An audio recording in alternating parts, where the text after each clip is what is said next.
We all know what a habit is, and likely you have one, whether it's biting your nails, watching TV, but odds are most of us don't think of depression itself as a habit. So I'm going to be referencing Charles Duhigg's habit formula in his book, The Power of Habit, which I'll put right here. So this is the formula. This is how he explains habits in his book. He basically says there is a cue, there is a routine, and then there is a reward. So for example, one of my bad habits is eating while I watch TV. Lately I've been binge watching Friends because I have a box set. So my cue would be TV or the good old Friends gang getting in some weird hijinks because they don't just explain things to each other. And why can't Chandler just explain to Joey that he needs to hang out with his wife so he can't go to the Knicks game? Instead of having to climb down the terrace and come up the stairs to trick Joey into thinking he just got there. You know? I don't get it. Anyway, Friends would be my cue. The routine would be me going to get some good old beef jerky or hot Cheetos, and the reward would be the tasty food while watching TV.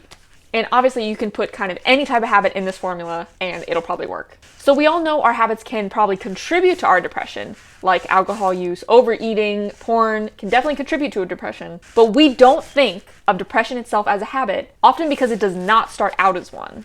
But eventually depression can fit in this formula, and I want to explain how it happened to me. Depression is an ugly, ugly disease, and it can totally sneak up on you if you're not careful. At the beginning, you may not even notice your symptoms. At the beginning of mine, I was in college and I got recruited to play lacrosse. So I had a lot going on and I kind of just completely ignored how I was feeling. And then to add on, I knew nothing about mental health, so I had no tools to deal with my emotions. Eventually, I started seeing like some classic signs of depression in me. I started sleeping a lot, I started eating less, and then figured, I might be dealing with something. If any of you guys watched my first video, you'll know that my dad killed himself when I was really young. So I assumed that this was now my identity, that I was destined to be a depressed person just like he was, and since it was in my genetics, that there was nothing I could do about it. So because of what happened to my dad, I took on and accepted my new identity really quick. I used it to quit lacrosse because it was really hard. I used it to move back home while I finished the semester. I even tried to use it as a reason to get my then boyfriend to transfer colleges from a college he loved to move back home to come be with me. And I was like psychotic at this time, so it's so weird that he didn't want to. I think I knew subconsciously that if I got better, that I wouldn't have reasons to be doing this stuff. And saying all this, I know I'm making myself sound like a ridiculous human being, but at that time, I think I was completely unaware that I was fighting to keep my depression around. And I'm actually not alone in feeling like I'm trying to keep my depression around. There's this mental health site called 7cups.com, which I will link below, and someone asked on it, is it normal to not want to get better? So you can go and read the responses, but I will put a few here. One person said, people's expectations of you can weigh heavy, and having an excuse to not feel as pressured can be comforting.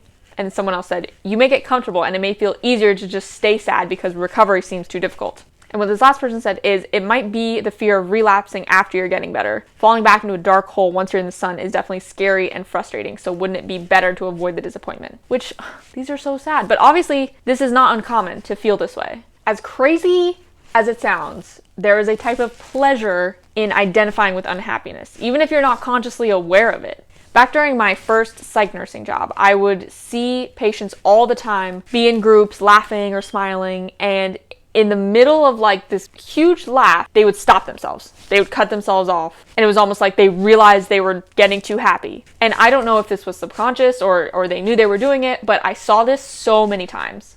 Your mind wants to stay in balance. So if you are chronically unhappy, your mind actually wants to stay that way and will fight you if something threatens that unhappiness. And so this is where it starts to become a habit. So let's look back at this formula.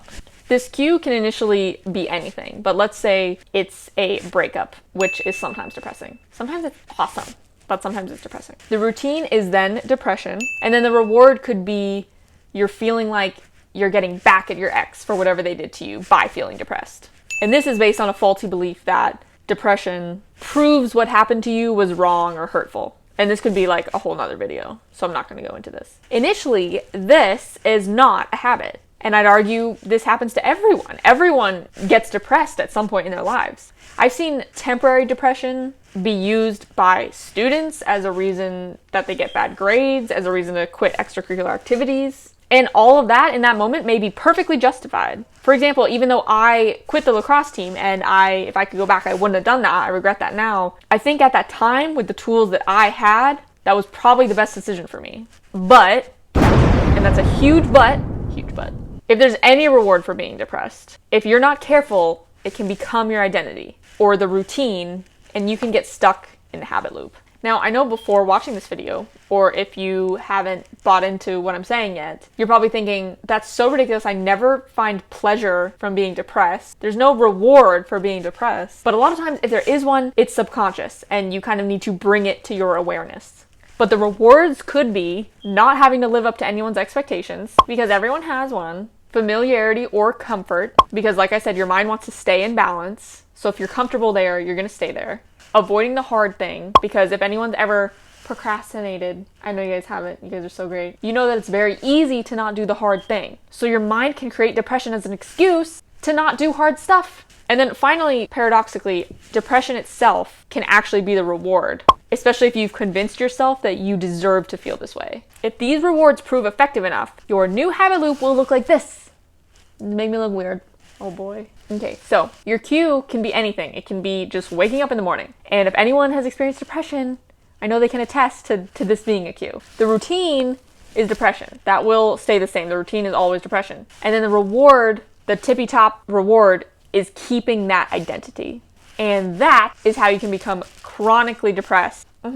Okay, so what I hope people can take away from this is that depression can be treated like any other habit. In that, there's a reward, just like you eat the cookie, you get that sugar rush, you scroll through social media, you get that dopamine rush. But with your depression, identifying what that reward is, especially if you're not stuck in that loop yet, is so useful and could prevent so much agony. So if you guys want any more specific tips on preventing it from becoming a habit, let me know in the comments. And the habit book is also an amazing resource. I'd totally suggest getting it.